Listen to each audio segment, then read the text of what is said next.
Selamat malam, perkenalkan nama saya Angelita Putri Manalu. Di sini saya akan menunjukkan hasil naskah yang saya buat dengan berjudul Kembalikan. Yang pertama saya akan memulai dari pembukaan cerita. Pada bagian ini pembaca langsung disuguhkan suasana yang gelap dan penuh ketegangan. Cerita dimulai dengan gambaran kondisi psikologis tokoh utama yang tidak stabil. Ia terlihat seperti sedang diliputi kekuatan, kecemasan, dan tekanan batin yang sangat kuat. Yang kedua, ada konflik awal.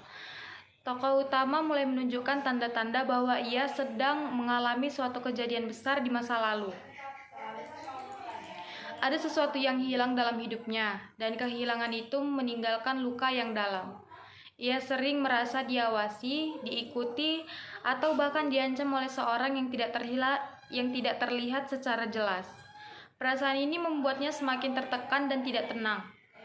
Konflik mulai muncul ketika yang pertama tokoh utama mulai mencari tahu kebenaran, dan yang kedua ia mencoba mengingat kembali kejadian di masa lalu. Yang ketiga muncul petunjuk-petunjuk misterius. Kita akan memasuki yang ketiga, munculnya misteri. Dalam halaman-halaman awal hingga pertengahan sekitar 20 halaman atau 30, cerita mulai memperkenalkan misteri utama, yaitu kehilangan yang dialami tokoh utama bukan kejadian biasa. Dan ada pihak lain yang terlibat. Setelah itu ada rahasia yang sengaja disembunyikan. Beberapa kejadian aneh mulai terjadi seperti perasaan yang tidak nyaman tanpa alasan yang jelas. Yang kedua, kejadian yang sulit dijelaskan secara logika. Yang ketiga, kemunculan simbol atau petunjuk tertentu. Kita akan memasuki yang keempat, yaitu perkembangan alur. Pada halaman 30-50, alur cerita mulai berkembang lebih dalam. Tokoh utama tidak punya pasif, tetapi mulai aktif mencari jawaban. Ia mulai menggali informasi dan orang-orang di sekitarnya. Yang kedua, menghubungkan kejadian masa lalu dan kejadian sekarang. Yang ketiga, menghadapi rasa takutnya sendiri.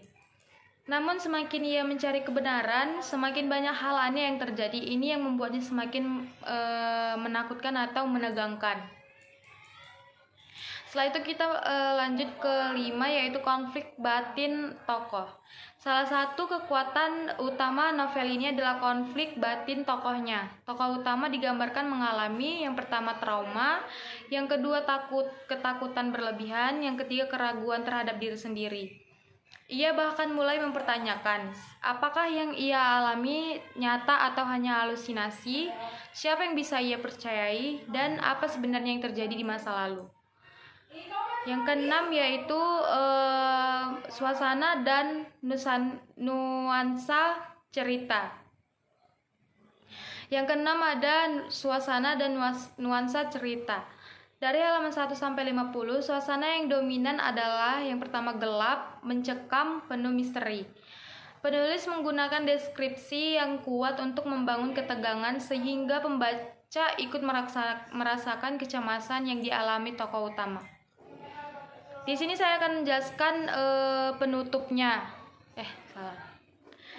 Di sini setelah itu saya akan memberitahu Nah, setelah dari isi cerita tersebut dan awal cerita tersebut, ada kalanya kita akan membaca penutup naskah, yaitu dari halaman 1-50. Novel yang berjudul Kembalikan ini berhasil membangun fondasi cerita yang kuat dengan menghadirkan konflik psikologis dan misteri yang mendalam. Pembaca dibuat penasaran dan terdorong untuk terus membaca guna mengetahui kebenaran di balik kejadian yang dialami tokoh utama. Terima kasih.